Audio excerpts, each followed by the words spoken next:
Geotech 2 का unit number 5 D foundations का problem number 2 करा रहा है। आप देख लो, क्वेश्चन नंबर 2 है, हम रीड आउट कर रहे हैं। A group of 9 piles arrange in a square pattern, मतलब 9 पाइल्स है जिसको स्क्वायर पैटर्न में अरेंज किए, तो इसको हम कर दिया। 9 पाइल्स है, 9 पाइल्स को स्क्वायर पैटर्न में अरेंज करना कितना आता है, 3 स्क्वायर आता है, 3/3 आता है, तो 3/3 में हम अरेंज कर दिया।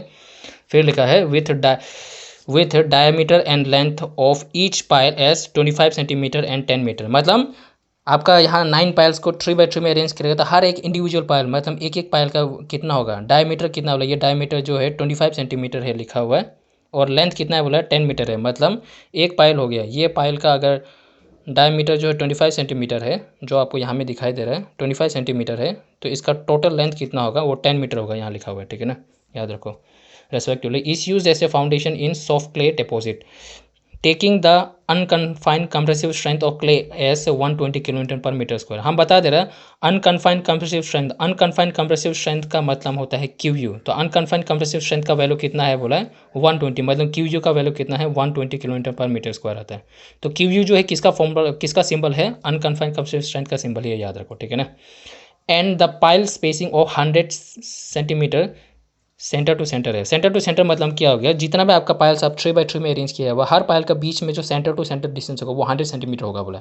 मतलब अगर ये पाइल और ये पाइल, दो पाइल आपको दिखाई दे रहा है, तो ये पाइल का सेंटर क्या हो गया, ये बीच वाला हो गया, और ये पाइल का सेंटर क्या हो गया, ये बीच वाला हो गया। तो दो पाइल का सेंटर से लेके सेंटर तक का डिस्टेंस कितना होगा बोला, 100 सेंटीमीटर होगा बोला। तो ये और ये पाइल का सेंटर टू ये पाइल का सेंटर डिस्टेंस कितना होगा, सेंटर टू सेंटर बीच का डिस्टेंस कितना होगा, 100 सेंटीमीटर होगा बोला। ऐसा करके सबका centre to centre distance 100 centimetre होगा।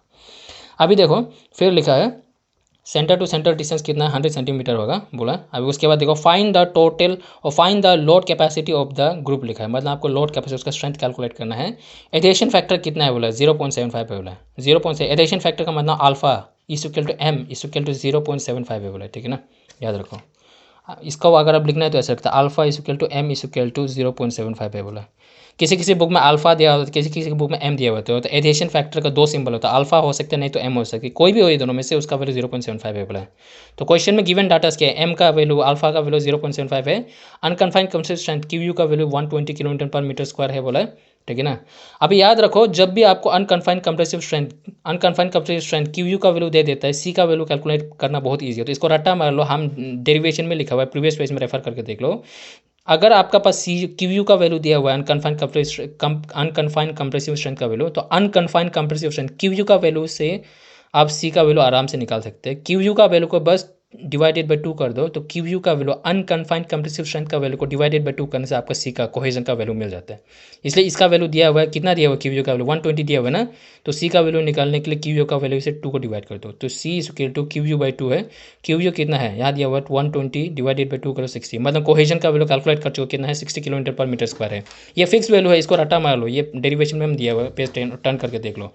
अभी हम तुमको पहले ही बता चुके हैं, ठीक है ना, जब भी तुम कैलकुलेशंस करते हैं, कैलकुलेशंस दो पार्ट में करते हैं, एक तुम्हारा क्यू यू पी के लिए करता है, दूसरा तुम्हारा क्यू यू जी के लिए करते हैं। और हम पहले ही बताए क्यू यू पी क्या है, आपका पायल ग्रुप में कितना पायल सेव हो रहा है, 1 2 3 4 5 6 7 8 9 पायल सेव हो रहा है, ठीक है ना। तो ये अभी अगर देखिएगा तो ये कितना पायल, ये क्या हो गया, ये आपका पाइल्स का क्या हो गया, एक ग्रुप हो गया, ठीक है ना, पाइल्स का एक ग्रुप हो गया, ठीक है। और ये पाइल्स का जितना भी स्ट्रेंथ होगा उसको क्यू यू जी बोलते हैं। पूरा ग्रुप का आपका पाइल ग्रुप का स्ट्रेंथ को क्या बोलते हैं, क्यू यू जी बोलते हैं। तो strength of group of pile से, ठीक है ना। लेकिन अगर आप एक सिंगल पाइल का स्ट्रेंथ को चेक करना चाहेंगे तो एक सिंगल पाइल का स्ट्रेंथ को क्या बोलते हैं, क्यू यू पी बोलते हैं। तो strength of a single pile, strength of A pile, strength of a single pile को क्यू यू पी बोलते हैं। तो पूरा ग्रुप का स्ट्रेंथ निकालना है तो वो क्यू यू जी होता है ग्रुप, और एक सिंगल पाइल का स्ट्रेंथ निकालते हैं वो क्यू यू पी होता है। अगर इसीलिए जब भी आप कैलकुलेशंस करते हैं, देखो अगर आपका एक सिंगल पाइल का वैल्यू क्यू यू पी है ना, ये एक सिंगल पाइल का वैल्यू है, एक सिंगल पाइल का स्ट्रेंथ है क्यू यू पी, और क्यू यू जी क्या है, क्यू यू जी क्या है, it is the strength of whole group है, it is the strength of whole group है। तो क्यू यू जी के स्ट्रेंथ ऑफ ग्रुप है, और क्यू यू पी के strength of a single pile, एक ही सिंगल पाइल का स्ट्रेंथ इतना है। तो अगर एक सिंगल पाइल का स्ट्रेंथ क्यू यू पी है, तो अगर एक सिंगल पाइल का स्ट्रेंथ क्यू यू पी है, तो इसमें टोटल कितना पाइल्स है, 1 2 3 4 5 6 7 8 9 से 9 पाइल्स है इसमें। तो अगर एक पाइल का स्ट्रेंथ जो है क्यू यू पी है, तो इसको 9 से इंटू करेगा, मतलब क्यू यू पी को तुम नंबर ऑफ टर्म से इंटू करेगा, नंबर ऑफ पाइल से इंटू करेगा, तो ये क्या हो जाएगा, ये 9 इंटू क्यू यू पी। ये भी तो देखो क्यू यू पी क्या है, स्ट्रेंथ ऑफ सिंगल पाइल है ना, और यहाँ में पाइल कितना है, 9 पाइल्स है। तो क्यू यू पी को इंटू 9 करिए, क्यू यू पी को इंटू नंबर ऑफ पाइल से इंटू करेगा, इंटू 9 से इंटू कर देगा, तो 9 इंटू क्यू क्या रिप्रेजेंट करता है? It is the total strength of whole group ही तो है ना, अभी पूरा ग्रुप का ही तो दिखाएगा, क्योंकि पूरा 9 का 9 कर दिया, तो इसका मतलब एक पाइल का स्ट्रेंथ क्यू यू पी को into number of piles into 9 से कर देगा, तो 9 इंटू क्यू यू पी क्या रिप्रेजेंट करता है? N into Q U P क्या रिप्रेजेंट करता है? ये रिप्रेजेंट करता है स्ट्रेंथ ऑफ होल ग्रुप। मतलब बेसिकली अगर क्यू यू पी को आप अगर नंबर ऑफ पाइल से इंटू कर देता है, ये एक सिंगल पाइल को नंबर ऑफ पाइल से इंटू कर देते तो N into Q U P भी क्या रिप्रेजेंट करता है? स्ट्रेंथ ऑफ ग्रुप ही रिप्रेजेंट करता है, याद रखो। इसका मतलब ये भी ग्रुप का स्ट्रेंथ है, ये भी ग्रुप का स्ट्रेंथ है, इसका ये दोनों बराबर ये है, इसीलिए बोल रहा है ये चीज़ मैथमेटिकल है, क्योंकि क्यू यू जी का value N into Q U P का वैल्यू से हमेशा बराबर होना चाहिए। इसका मतलब एल एच एस के आर एच एस होना ही होना चाहिए, ये फिक्स है, ठीक है ना, ये सच है, बस तुमको प्रूफ करके दिखाना है, ठीक है ना। अगर L H S equal to R H S का मतलब Q U G equal to N into Q U P आ गया, इसका मतलब तुम्हारा बिल्डिंग जो है सेफ है, या तो स्टेबल है, अच्छा है। लेकिन बाई चांस अगर क्यू यू जी और N into Q U P का वैल्यू अगर आपका सेम नहीं आता है, मतलब L H S is not equal to R H S आता है, इसका मतलब यहाँ में कुछ ना कुछ जोड़ है, मतलब आपका जो बिल्डिंग है वो कौन सा कंडीशन में आ गया? वो क्रिटिकल कंडीशन में आ गया। क्रिटिकल कंडीशन का मतलब एक बहुत बड़ा क्वेश्चन मार्क लगेगा, था आपको पता नहीं क्रिटिकल आपका बिल्डिंग क्रिटिकल कंडीशन का बताया जब L H S is not equal to R H S आता है, इसका मतलब Q U G is not equal to N into Q U P आता है। इसका मतलब आपका जो भी आप एक्सप्रेशन आपका जो भी बिल्डिंग है वो बिल्डिंग आइदर वो सेफ भी हो सकता है या फिर वो अनसेफ भी हो सकता है। तो बिल्डिंग सेफ भी हो सकता है, अनसेफ भी होता है, आपको कुछ पता नहीं है, ठीक है ना। इसका मतलब क्रिटिकल कंडीशन में आपको ये दोनों कंडीशंस के लिए चेक करना पड़ता है, क्योंकि हर एक चीज़ अननोन हो जाता है। तो L H S equal to R H S उनसे बिल्डिंग सेफ ही है, वो श्योर है, लेकिन अगर नॉट इक्वल टू होने से वो सेफ हो भी सकता है, नहीं भी हो सकता, इसलिए चेक करना पड़ता है, ठीक है ना, याद रखो। और कंडीशन क्या है वो आपको हम बाद में बता देगा, ठीक है ना, याद रखो।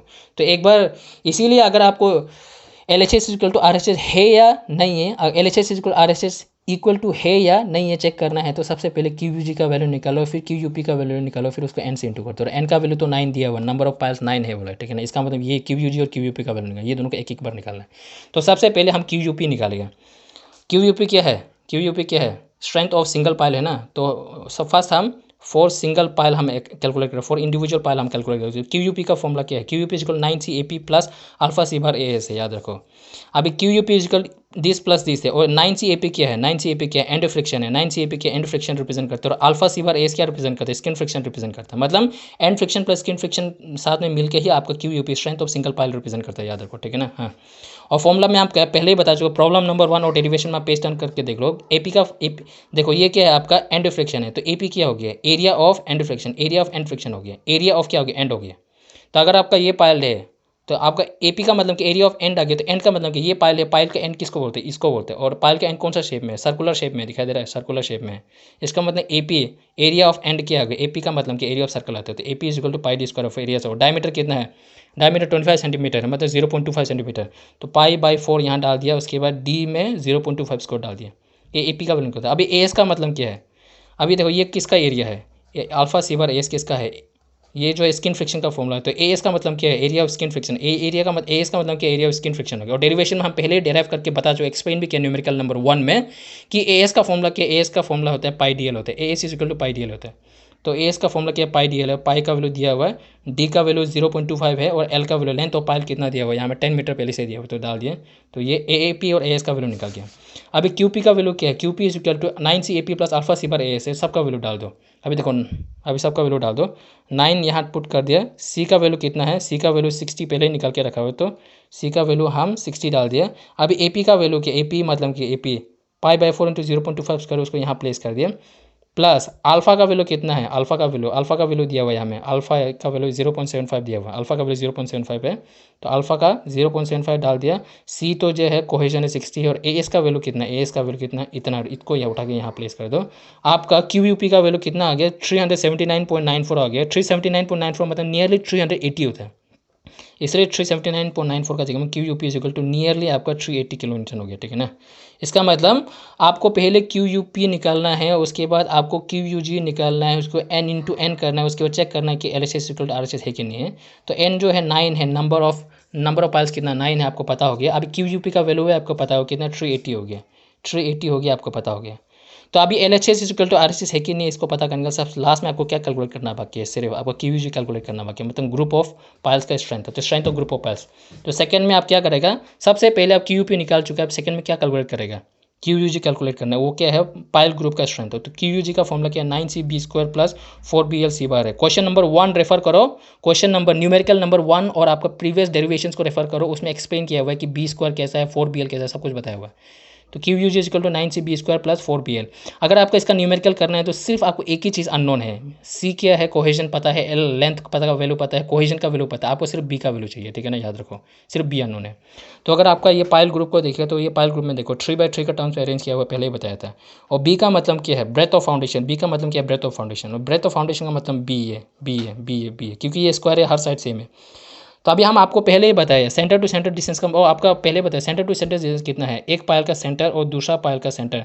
तो सेंटर टू सेंटर डिस्टेंस कितना, 100 सेंटीमीटर ही बताया, और सेंटर टू सेंटर कितना, 100 सेंटीमीटर बताया। तो यहाँ से लेके यहाँ तक का सेंटर 100 है, और यहाँ से इसका यहाँ से लेके यहाँ तक का सेंटर 100 है। इसका मतलब क्या है, centre to centre 100, centre to centre 100 है। लेकिन जब हम ब्रेथ ऑफ फाउंडेशन बोलते हैं, जब भी हम ब्रेथ ऑफ फाउंडेशन बोलते हैं, हम ये शुरू से लेके ये लास्ट तक का पूरा टोटल ब्रेथ को बोलते हैं। मतलब शुरू से लेके ये लास्ट तक का जो टोटल डायमेंशन होगा, इसको हम ब्रेथ ऑफ फाउंडेशन बोलते हैं। तो ये कैसा कैलकुलेट करेगा, देखो ये देखो, अगर ये पूरा का पूरा डायमीटर है, ठीक है ना, ये पूरा का पूरा डायमीटर है, ठीक है ना।